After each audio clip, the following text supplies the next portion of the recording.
गठजोड़ तो बाद प्रकाश सिंह बादल ने बसपा सुप्रीमो मायावती नाल फोन ते कीती गल, भाईवाल बनन ते दित्ती मुबारकबाद। कहा हुण तुसीं भी पंजाब तो लड़ो चोण। मायावती मुताबक अलायंस नाल पंजाब 'च विकास अते खुशहाली दी होवेगी शुरुआत।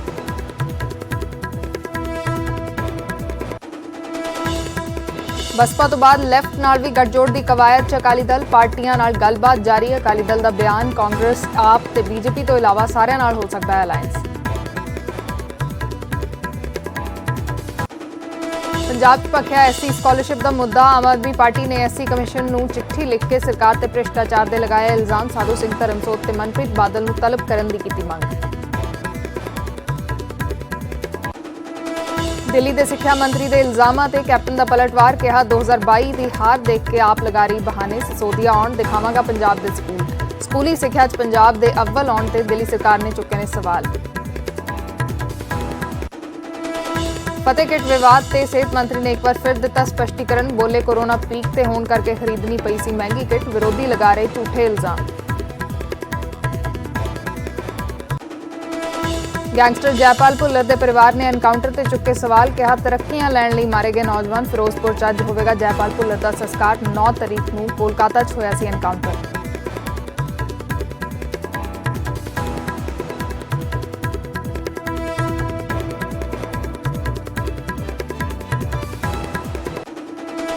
दीप सिद्धू ने एक बार फिर अंदोलन आगुआं ते लगाए इल्जाम। योगेंद्र यादव नूं दस्सिया केंद्र का बंदा। कहा 26 जनवरी की हिंसा लई योगेंद्र ही जिम्मेवार।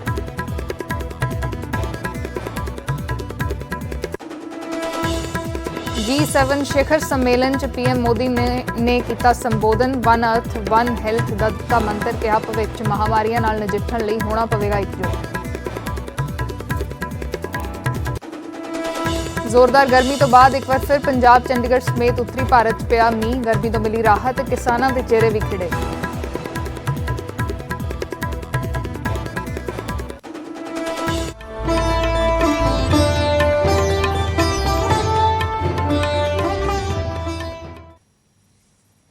सत श्री अकाल। न्यूज़ 18 पंजाब, हरियाणा, हिमाचल च दर्शकों का स्वागत। मैं हाँ अर्शदीप संधू। शुरुआत करते हैं अज की वड्डी खबर के नाल। गैंगस्टर जयपाल भुल्लर के परिवार ने एनकाउंटर के उत्ते सवाल चुके ने। उन्होंने कहा है कि इन्हां नौजवानों नूं तरक्कियां लैण दे लई मारिया गया। मुंडियां नूं फड़ के पंजाब पुलिस ने मारिया है। ये परिवार के इल्जाम ने। उन्होंने ये भी कहा कि हर किसी नूं पाकिस्तान दे नाल जोड़ दिता जाता है। कल कोलकाता तो जयपाल की लाश लियांदी गई सी। अज फिरोजपुर दे विच जयपाल का संस्कार किया जाएगा। 9 जून नूं जयपाल का एनकाउंटर होया सी। कोलकाता दे विच एनकाउंटर दौरान गैंगस्टर जयपाल भुल्लर नूं पुलिस ने ढेर कर दिता सी। जयपाल भुल्लर का छोटा भाई अमृतपाल बठिंडा जेल च बंद है, जिसनूं पुलिस बठिंडा जेल तो फिरोजपुर लियावेगी ते फिरोजपुर के जीरा गेट के शमशान घाट च जयपाल का संस्कार किया जाएगा। इस सब के दौरान परिवार के इल्जाम ने। परिवार ने इल्जाम लगाए ने कि हर किसी नूं पाकिस्तान दे नाल जोड़ दिता जाता है। परिवार ने इल्जाम लगाए ने। एनकाउंटर के उत्ते परिवार दे वल्लों सवाल चुके ने। उन्होंने कहा है कि तरक्कियां लैण दे लई इन्हां नौजवानों नूं मारिया गया है ते मुंडियां नूं फड़ के फिर पुलिस दे वल्लों मारिया गया है। परिवार दे इल्जाम ने। कह रहे मैं उत्थों आया उन्होंने बिल्कुल मुंडिया फड़ के मारिया। उत्थे किराए से कह रहे थे, उत्थे लागे सारे लोग कह रहे हैं ये मुंडे किराए से रहिंदे सी, इन्हां फड़ के मारिया। पंजाब पुलिस की टीम गई है, इन्हां जाके खड़काया मार कार्रवाई करोगे। परिवार ਮੰਗ ਕਰਦਾ ਅੱਜ ਕਹਿ ਸਕਦੇ ਹੋ ਕਿਉਂਕਿ ਮਾਪਿਆਂ ਦੇ ਲਈ ਪੁੱਤ ਹੁੰਦੇ ਨੇ, ਪੁੱਤ ਹੋ ਸਕਦੇ ਨੇ, ਪਰ ਮਾਪੇ ਇੱਕ ਮਾਪੇ ਨਹੀਂ ਹੋ ਸਕਦੇ। ਕੀ ਲੱਗਦਾ ਜਿਸ ਮਹਿਕਮੇ 'ਚ ਤੁਸੀਂ ਜੌਬ ਕੀਤੀ ਅੱਜ ਕਿਵੇਂ ਦਾ ਲੱਗ ਰਿਹਾ? ਮੈਂ ਸਾਰੇ ਮਹਿਕਮੇ ਉੱਤੇ ਮਾੜਾ ਨਹੀਂ ਕਹੂੰਗਾ। ਪਹਿਲਾਂ ਵੀ ਕੁਝ ਲੋਕ ਇਸ ਮਹਿਕਮੇ 'ਚ ਮਾੜੇ ਸੀ ਤੇ ਅੱਜ ਵੀ ਮਾੜੇ ਆ। ਉਹ ਸਿਰਫ ਇਹੋ ਹੀ ਜਾਣਦੇ ਆ ਵੀ ਇਹਨੂੰ ਗੋਲੀ ਮਾਰ ਕੇ ਤਰੱਕੀ ਲਓ। ਉਹਨਾਂ ਸਿਰਫ ਪ੍ਰਮੋਸ਼ਨ ਲਈ ਤੇ ਕੀਤਾ ਫੜ ਕੇ ਮੁੰਡੇ ਮਾਰੇ ਆ। ਡੀਜੀਪੀ ਪੰਜਾਬ ਤਾਂ ਕਹਿ ਰਹੇ ਸੀ ਕਿ ਵੱਡੇ ਵੱਡੇ ਲਿੰਕ ਸੀ, ਵੱਡੀ ਕਿਸੇ ਵੱਡੀ ਘਟਨਾ ਨੂੰ ਅੰਜਾਮ ਦੇਣਾ ਚਾਹੁੰਦੇ ਸੀ, ਪਾਕਿਸਤਾਨ ਦੇ ਨਾਲ ਜੁੜਿਆ। ਇਹ ਤੇ ਹਰ ਇੱਕ ਨੂੰ ਇਹੋ ਹੀ ਕਹਿੰਦੇ ਆ ਕਿ ਇਹਨੇ ਇਹਨੂੰ ਵੀ ਇਹਨੂੰ ਵੀ ਜ਼ਿਆਦਾ ਕਹਿ ਸਕਦੇ ਆ। ਇਹ ਤੇ ਮੇਰੇ ਵੀ ਕਹਿ ਸਕਦੇ ਵੀ ਮੇਰੇ ਪਾਕਿਸਤਾਨ ਨਾਲ ਸੰਬੰਧ ਸੀ। ਇਹਦੇ ਜਿਹੜਾ ਸਿੱਖਿਆ ਉਹਦੇ ਪਾਕਿਸਤਾਨ ਨਾਲ ਹੀ ਸੰਬੰਧ ਹੁੰਦੇ ਆ। ਚੀਨ ਜਾਂ ਨੇਪਾਲ ਜਾਂ ਹੋਰ ਕਿਸੇ ਦੇਸ਼ ਨਾਲ।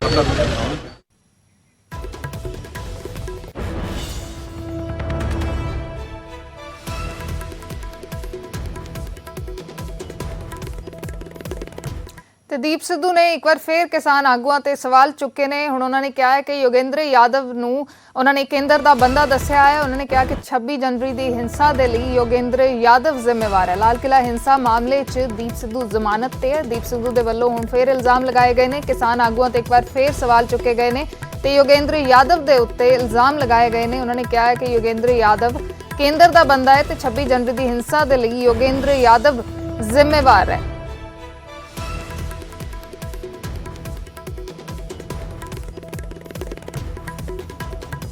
ਸੰਘਰਸ਼ 'ਚ 26 ਨਵੰਬਰ ਨੂੰ ਜਦੋਂ ਅਸੀਂ ਦਿੱਲੀ ਸਿੰਘੂ ਬਾਰਡਰ ਤੇ ਪਹੁੰਚਦੇ ਹਾਂ ਤਾਂ ਸੰਘਰਸ਼ 'ਚ ਇੱਕ ਨਵੀਂ ਐਂਟਰੀ ਹੁੰਦੀ ਆ। ਉਹ ਨਵੀਂ ਐਂਟਰੀ ਆ ਉਸ ਸ਼ਖਸ ਦੀ ਜਿਹੜਾ ਸਰਕਾਰ ਦੀ ਗੱਡੀ 'ਚ ਬਹਿ ਕੇ, ਪੁਲਿਸ ਦੀ ਗੱਡੀ 'ਚ ਬਹਿ ਕੇ ਅਨਾਉਂਸਮੈਂਟ ਕਰਦਾ ਫਿਰਦਾ ਵੀ ਬੁਰਾੜੀ ਚੱਲੋ, ਔਰ ਉਹ ਸ਼ਖਸ ਸੀ ਯੋਗੇਂਦਰ ਯਾਦਵ। ਹੁਣ ਉਹੀ ਬੋਲੀ ਯੋਗੇਂਦਰ ਯਾਦਵ ਬੋਲ ਰਹੇ ਆ ਜਿਹੜੀ ਬੋਲੀ ਅਮਿਤ ਸ਼ਾਹ ਬੋਲ ਰਹੇ ਆ। ਉਹਤੇ ਤੁਸੀਂ ਦੇਖੋ, ਮਤਲਬ ਸਰਕਾਰ ਦੀ ਭਾਸ਼ਾ ਬੋਲੀ ਜਾ ਰਹੀ ਆ।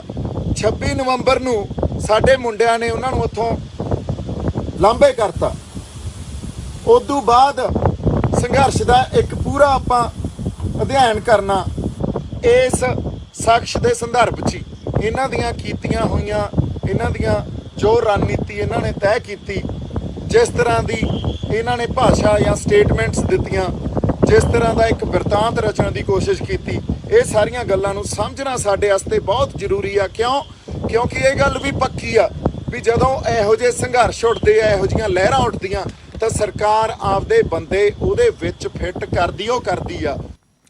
ਤੇ ਸਭ ਦੇ ਵਿਚਾਲੇ ਉੱਗੇ ਖੇਤੀਬਾੜੀ ਅਰਥ ਸ਼ਾਸਤਰੀ ਸਰਦਾਰਾ ਸਿੰਘ ਜੌਲ ਨੇ ਕਿਸਾਨਾਂ ਨੂੰ ਸਲਾਹ ਦਿੱਤੀ ਹੈ ਕਿ ਕੇਂਦਰ ਨੂੰ ਕਾਨੂੰਨਾਂ ਦਾ ਬਦਲ ਦੇਣਾ ਚਾਹੀਦਾ ਹੈ ਤੇ ਬਦਲ ਦੇਣ ਲਈ ਕਿਸਾਨਾਂ ਨੂੰ ਆਪਣੇ ਮਾਹਿਰਾਂ ਦੇ ਨਾਲ ਗੱਲਬਾਤ ਕਰਨੀ ਚਾਹੀਦੀ ਹੈ। ਜੇ ਆਪਾਂ ਇਹ ਮੰਨ ਕੇ ਤੁਰੀਏ ਵੀ ਐਕਟ ਰਿਪੀਲ ਹੋ ਗਿਆ, ਸਾਡੇ ਕੋਲ ਅਲਟਰਨੇਟ ਕੀ ਹੈ? ਕੀ ਸਾਡੇ ਕੋਲ ਹੈ ਕੋਈ ਵੀ ਕੀ ਹੋਣਾ ਚਾਹੀਦਾ? ਫਾਰਮਰਸ ਨੂੰ ਐਕਸਪਰਟਸ ਦੇ ਨਾਲ ਬੈਠ ਕੇ ਆਪਣਾ ਸਿਸਟਮ ਬਣਾਉਣਾ ਚਾਹੀਦਾ ਕਿ ਸਾਨੂੰ ਆਹ ਚਾਹੀਦਾ, ਇਹ ਨਹੀਂ ਚਾਹੀਦਾ, ਸਮਝੇ ਨਾ? ਉਹ ਗਵਰਨਮੈਂਟ ਨਾਲ ਟੇਬਲ ਤੇ ਬੈਠ ਕੇ ਡਿਸਕਸ ਕਰੋ। ਗਿਵ ਐਂਡ ਟੇਕ ਹੁੰਦੀ, ਜਦ ਟੇਬਲ ਤੇ ਬੈਠਦੇ ਆ, ਮੀਟਿੰਗ ਕਰਦੇ ਆ, ਗਿਵ ਐਂਡ ਟੇਕ ਹੁੰਦੀ ਆ। ਇਹ ਨਹੀਂ ਹੁੰਦਾ ਕਿ ਮੇਰੀ ਗੱਲ ਮੰਨੋ, ਮੀਟਿੰਗ ਕਰੋ ਤਾਂ ਮੇਰੀ ਗੱਲ ਮੰਨੋ, ਇਹ ਤਾਂ ਨਹੀਂ ਹੁੰਦੀ ਕਦੇ ਵੀ, ਸਮਝੇ ਨਾ? ਇੱਕ ਤਾਂ ਇਹ ਸੋਲੂਸ਼ਨ ਹੈ ਭਾਈ। ਤੇ ਹੁਣ ਗੱਲ ਪੰਜਾਬ ਦੀ ਸਿਆਸਤ ਦੀ, ਜਿਸ 'ਚ ਨਵਾਂ ਗੱਠਜੋੜ ਹੋਣ 'ਚ ਆਇਆ। ਅਕਾਲੀ ਦਲ ਤੇ ਬਸਪਾ ਨੇ ਹੱਥ ਮਿਲਾ ਲਏ ਨੇ। ਹਾਲਾਂਕਿ ਭਾਈਵਾਲੀ ਪੁਰਾਣੀ ਸੀ ਕਿਉਂਕਿ ਦੋਵੇਂ ਪਾਰਟੀਆਂ 1996 'ਚ ਲੋਕ ਸਭਾ ਚੋਣਾਂ ਲੜ ਚੁੱਕੀਆਂ ਨੇ, ਪਰ ਉਦੋਂ ਗੱਠਜੋੜ ਟੁੱਟ ਗਿਆ ਸੀ। ਹੁਣ 25 ਸਾਲ ਤੋਂ ਬਾਅਦ ਫੇਰ ਮਿਲਾਪ ਹੋਇਆ ਹੈ। ਅਕਾਲੀ ਦਲ ਤੇ ਬਸਪਾ ਦੇ ਇਸ ਗੱਠਜੋੜ ਨੇ ਪੰਜਾਬ ਦੇ ਇੱਕ ਵਾਰ ਫੇਰ ਕਈ ਸਮੀਕਰਨ ਬਦਲ ਦਿੱਤੇ ਨੇ।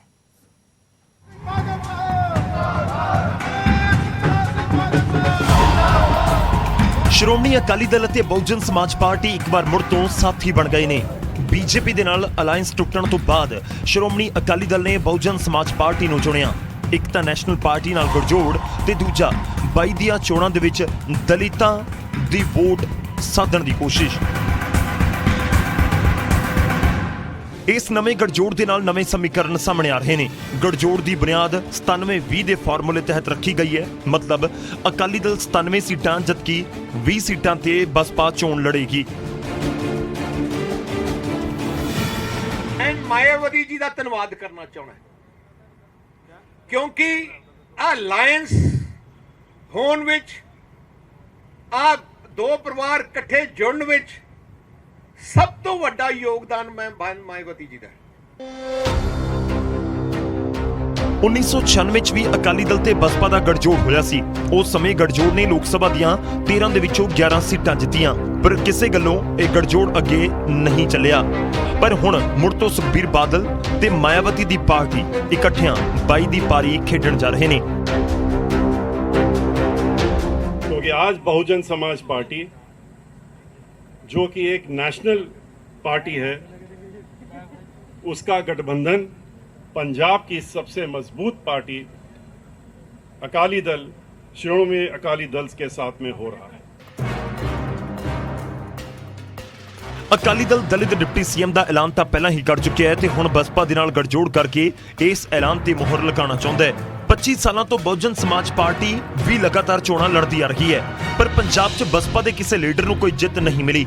ਇਹ ਬਸਪਾ ਦੇ ਲਈ ਗੋਲਡਨ ਚਾਂਸ ਮੰਨਿਆ ਜਾ ਸਕਦਾ ਹੈ। ਦੋਵੇਂ ਪਾਰਟੀਆਂ ਵੱਲੋਂ ਇਹ ਵੀ ਦਾਅਵੇ ਕੀਤੇ ਜਾ ਰਹੇ ਨੇ ਕਿ ਦੋਵੇਂ ਪਾਰਟੀਆਂ ਦਾ ਗੱਠਜੋੜ 96 ਵਾਲੇ ਪ੍ਰਦਰਸ਼ਨ ਨੂੰ ਮੁੜ ਦੁਹਰਾਏਗਾ। ਚੰਡੀਗੜ੍ਹ ਤੋਂ ਪੰਕਜ ਕਪਾਹੀ ਦੇ ਨਾਲ ਰੋਹਿਤ ਬੰਸਲ, ਨਿਊਜ਼ 18 ਪੰਜਾਬ।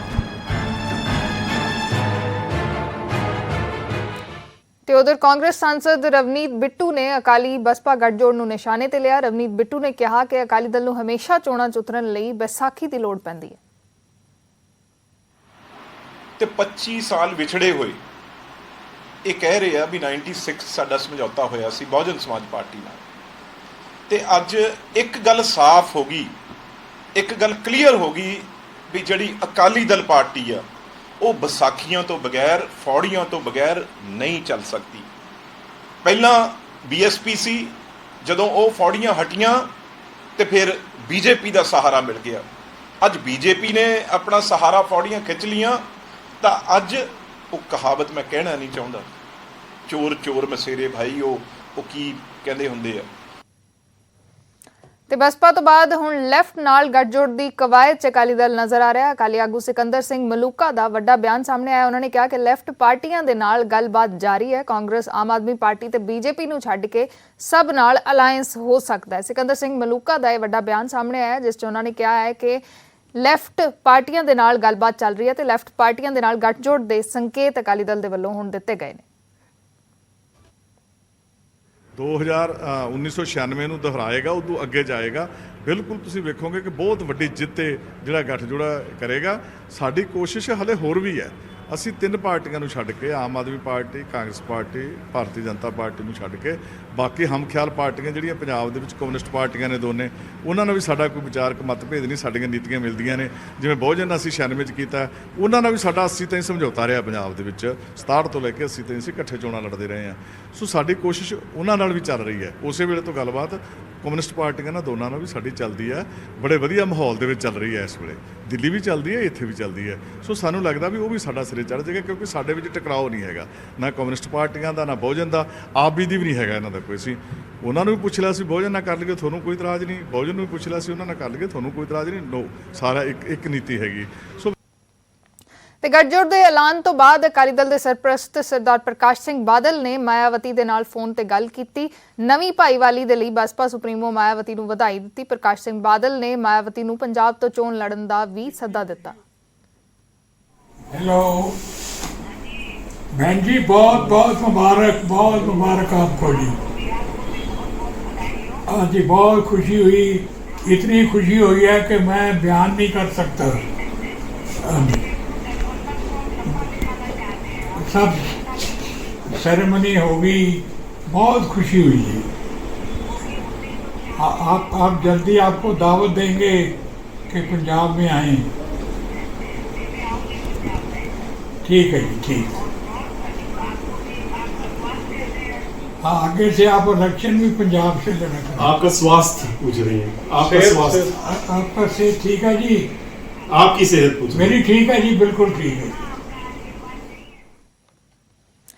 ਤੇ ਪੰਜਾਬ ਦੇ ਵਿੱਚ ਐਸੀ ਸਕਾਲਰਸ਼ਿਪ ਦਾ ਮੁੱਦਾ ਵੀ ਭਖਦਾ ਨਜ਼ਰ ਆ ਰਿਹਾ। ਆਮ ਆਦਮੀ ਪਾਰਟੀ ਨੇ ਐਸਸੀ ਕਮਿਸ਼ਨ ਨੂੰ ਇੱਕ ਚਿੱਠੀ ਲਿਖੀ ਹੈ ਜਿਸ ਦੇ ਵਿੱਚ ਉਹਨਾਂ ਨੇ ਕਿਹਾ ਹੈ ਕਿ ਮੰਤਰੀ ਮਨਪ੍ਰੀਤ ਬਾਦਲ ਤੇ ਸਾਧੂ ਸਿੰਘ ਧਰਮਸੋਤ ਨੂੰ ਤਲਬ ਕੀਤਾ ਜਾਵੇ। ਸਰਕਾਰ ਤੇ ਸਕਾਲਰਸ਼ਿਪ ਘੁਟਾਲਾ ਕਰਨ ਦੇ ਇਲਜ਼ਾਮ ਇਸ ਚਿੱਠੀ ਦੇ ਵਿੱਚ ਲਗਾਏ ਗਏ ਨੇ। ਆਮ ਆਦਮੀ ਪਾਰਟੀ ਦੇ ਇਲਜ਼ਾਮ ਨੇ ਕਿ ਸਕਾਲਰਸ਼ਿਪ ਦੇ ਪੈਸੇ ਦੀ ਦੁਰਵਰਤੋਂ ਕੀਤੀ ਗਈ ਹੈ। ਨਿੱਜੀ ਕਾਲਜਾਂ ਨੇ ਦਲਿਤ ਵਿਦਿਆਰਥੀਆਂ ਦੇ ਰੋਲ ਨੰਬਰ ਰੋਕ ਲਏ ਨੇ। ਸਭ ਦੇ ਵਿਚਾਲੇ ਦਲਿਤ ਵਿਦਿਆਰਥੀਆਂ ਦੇ ਰੋਲ ਨੰਬਰ ਨਿੱਜੀ ਕਾਲਜਾਂ ਦੇ ਵੱਲੋਂ ਰੋਕੇ ਗਏ ਨੇ, ਜਿਸ ਨੂੰ ਲੈ ਕੇ ਆਮ ਆਦਮੀ ਪਾਰਟੀ ਦੇ ਵੱਲੋਂ ਪ੍ਰਦਰਸ਼ਨ ਵੀ ਕੀਤੇ ਗਏ ਨੇ ਪੰਜਾਬ ਭਰ ਦੇ ਵਿੱਚ। ਤੇ ਐਸਸੀ ਕਮਿਸ਼ਨ ਨੂੰ ਚਿੱਠੀ ਲਿਖੀ ਗਈ ਹੈ। ਮਨਪ੍ਰੀਤ ਬਾਦਲ ਤੇ ਸਾਧੂ ਸਿੰਘ ਧਰਮਸੋਤ ਨੂੰ ਤਲਬ ਕਰਨ ਦੀ ਮੰਗ ਕੀਤੀ ਗਈ ਹੈ।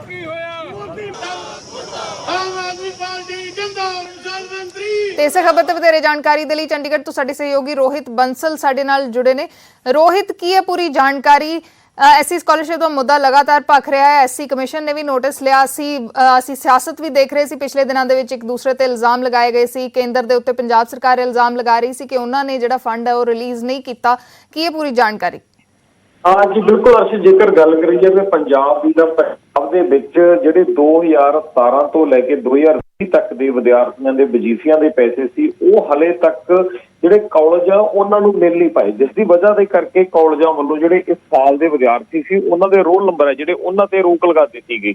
ਤਾਂ ਇਸ ਤੋਂ ਬਾਅਦ ਲਗਾਤਾਰ ਵਿਰੋਧੀ ਪਾਰਟੀਆਂ ਜਿੱਥੇ ਇਲਜ਼ਾਮ ਲਗਾ ਰਹੀਆਂ ਨੇ ਕਿ ਪੰਜਾਬ ਸਰਕਾਰ ਦੀ ਗਲਤੀ ਕਰਕੇ ਜਿਹੜੇ ਵਜ਼ੀਫੇ ਦੇ ਪੈਸੇ ਸੀ ਉਹ ਪੰਜਾਬ ਸਰਕਾਰ ਨੇ ਆਪਣੇ ਫੰਡਾਂ ਦੇ ਖਰਚ ਦਿੱਤੇ, ਜਾਂ ਕਹਿ ਸਕਦੇ ਹਾਂ ਕਿ ਇੱਕ ਤਰੀਕੇ ਨਾਲ ਉਹਨਾਂ ਦੇ ਇਲਜ਼ਾਮ ਨੇ ਕਿ ਇਸ ਦੇ ਵਿੱਚ ਘਪਲਾ ਕੀਤਾ ਗਿਆ। ਤਾਂ ਇਸ ਚੀਜ਼ ਦੇ ਵਿੱਚ ਮੁੱਖ ਤੌਰ ਤੇ ਜਿਹੜੇ ਦੋਸ਼ੀ ਨੇ ਉਹ ਮੰਨ ਰਹੇ ਨੇ ਕਿ ਮਨਪ੍ਰੀਤ ਬਾਦਲ ਜਿਹੜੇ ਪੰਜਾਬ ਦੇ ਫਾਈਨਾਂਸ ਮਿਨਿਸਟਰ ਨੇ, ਔਰ ਦੂਜੇ ਪਾਸੇ ਜਿਹੜੇ ਸਾਧੂ ਸਿੰਘ ਧਰਮਸੋਤ ਜਿਹੜੇ ਪੰਜਾਬ ਦੇ SC ST ਮਾਮਲਿਆਂ ਦੇ ਜਿਹੜੇ ਮੰਤਰੀ ਨੇ। ਤਾਂ ਸਾਫ਼ ਤੌਰ ਤੇ ਜਿਹੜੀ ਵਿਰੋਧੀ ਧਿਰਾਂ ਆਈਆਂ ਉਹਨਾਂ ਦੇ ਇਲਜ਼ਾਮ ਇਸ ਤਰ੍ਹਾਂ ਦੇ ਨੇ, ਔਰ ਇਸ ਚੀਜ਼ ਨੂੰ ਲੈ ਕੇ ਆਮ ਆਦਮੀ ਪਾਰਟੀ ਲਗਾਤਾਰ ਸਰਗਰਮ ਹੈ। ਆਮ ਆਦਮੀ ਪਾਰਟੀ ਵੱਲੋਂ ਪਹਿਲਾਂ ਪੰਜਾਬ ਦੇ DGP ਨੂੰ ਵੀ ਇਸ ਚੀਜ਼ ਨੂੰ ਲੈ ਕੇ ਇੱਕ ਚਿੱਠੀ ਲਿਖੀ ਜਾ ਚੁੱਕੀ ਹੈ, ਜਿਸ ਦੇ ਵਿੱਚ ਕਿਹਾ ਗਿਆ ਸੀ ਕਿ ਇਹਨਾਂ ਦੋਨਾਂ ਮੰਤਰੀਆਂ ਦੇ ਉੱਤੇ FIR ਦਰਜ ਕੀਤੀ ਜਾਵੇ ਧੋਖਾਧੜੀ ਦੇ ਤਹਿਤ, ਔਰ 420 ਤਹਿਤ ਜਿਹੜੇ ਮਾਮਲੇ ਉਹ ਦਰਜ ਕੀਤੇ ਜਾਣ, ਕਿਉਂਕਿ ਇਹਨਾਂ ਨੇ SC ਜਿਹੜੇ ਵਿਦਿਆਰਥੀਆਂ ਦੀ ਸਕਾਲਰਸ਼ਿਪ ਦਾ ਪੈਸਾ ਹੈਗਾ ਉਹ ਹੜੱਪ ਕਰ ਲਿਆ। ਤਾਂ ਉਸ ਤੋਂ ਬਾਅਦ ਇੱਕ ਵਾਰ ਫਿਰ ਇੱਕ ਨਵੀਂ ਕੋਸ਼ਿਸ਼ ਜਿਹੜੀ ਆਮ ਆਦਮੀ ਪਾਰਟੀ ਵੱਲੋਂ ਕੀਤੀ ਗਈ ਹੈ ਕਿ ਜਿਹੜਾ ਨੈਸ਼ਨਲ ਸ਼ਡਿਊਲ ਕਮਿਸ਼ਨ ਹੈ, ਜਿਹੜਾ ਨੈਸ਼ਨਲ SC ਕਮਿਸ਼ਨ ਹੈਗਾ, ਉਸ ਨੂੰ ਪੱਤਰ ਲਿਖ ਕੇ ਕਿਹਾ ਗਿਆ ਕਿ ਇਹਨਾਂ ਦੋਨਾਂ ਅਧਿਕਾਰੀਆਂ ਨੂੰ ਤਲਬ ਕੀਤਾ ਜਾਵੇ, ਇਹਨਾਂ ਦੋਨਾਂ ਮੰਤਰੀਆਂ ਨੂੰ ਤਲਬ ਕੀਤਾ ਜਾਵੇ, ਔਰ ਇਹਨਾਂ ਤੋਂ ਜਵਾਬਦੇਹੀ ਕੀਤੀ ਜਾਵੇ ਕਿ ਜਿਹੜਾ ਪੈਸਾ ਕੇਂਦਰ ਵੱਲੋਂ ਇਸ ਸਕਾਲਰਸ਼ਿਪ ਦੇ ਲਈ ਭੇਜਿਆ ਗਿਆ ਸੀਗਾ ਉਹ ਕਿੱਥੇ ਗਿਆ ਹੈਗਾ ਔਰ ਕਿਉਂ ਉਹ ਵਿਦਿਆਰਥੀਆਂ ਨੂੰ ਮਿਲ ਨਹੀਂ ਪਾਇਆ ਹੈਗਾ। ਜੀ ਸ਼ੁਕਰੀਆ ਰੋਹਿਤ ਇਸ तमाम ਜਾਣਕਾਰੀ ਦੇ ਲਈ। ਤਾਂ ਆਮ ਆਦਮੀ ਪਾਰਟੀ ਦੇ ਵੱਲੋਂ ਪ੍ਰਦਰਸ਼ਨ ਵੀ ਲਗਾਤਾਰ ਕੀਤੇ ਗਏ ਨੇ ਤੇ ਉਹਨਾਂ ਨੇ ਇਲਜ਼ਾਮ ਵੀ ਲਗਾਏ ਨੇ, ਇੱਕ ਚਿੱਠੀ ਲਿਖੀ ਹੈ SC ਕਮਿਸ਼ਨ ਨੂੰ, ਜਿਸ ਦੇ ਵਿੱਚ ਫਾਈਨੈਂਸ ਮਿਨਿਸਟਰ ਮਨਪ੍ਰੀਤ ਬਾਦਲ ਤੇ ਸਾਧੂ ਸਿੰਘ ਧਰਮਸੋਤ ਨੂੰ ਤਲਬ ਕਰਨ ਦੀ ਮੰਗ ਕੀਤੀ ਗਈ। ਤੇ ਅਗਲੀ ਖਬਰ ਦਾ ਰੁਖ ਕਰਦੇ ਹਾਂ। ਅਗਲੀ ਖਬਰ ਤਰਨਤਾਰਨ ਤੋਂ ਹੈ, ਜਿੱਥੇ ਰੌਂਗਟੇ ਖੜੇ ਕਰ ਦੇਣ ਵਾਲੀ ਇੱਕ ਘਟਨਾ ਵਾਪਰੀ ਹੈ। 3 ਬਦਮਾਸ਼ਾਂ ਨੇ ਇੱਕ ਅੰਮ੍ਰਿਤਧਾਰੀ ਸਿੱਖ ਦੀ ਦਾੜੀ ਤੇ ਕੇਸ ਕਤਲ ਕਰ ਦਿੱਤੇ। ਵਾਰਦਾਤ ਤੋਂ ਬਾਅਦ ਇਹ ਬਦਮਾਸ਼ ਫਰਾਰ ਹੋ ਗਏ ਤੇ ਇਸ ਸਿੱਖ ਨੇ ਪੁਲਿਸ ਤੋਂ ਇਨਸਾਫ ਦੀ ਗੁਹਾਰ ਲਗਾਈ ਹੈ। ਕੀ ਇਹ ਪੂਰਾ ਮਾਮਲਾ, ਵੇਖੋ ਪੂਰੀ ਰਿਪੋਰਟ।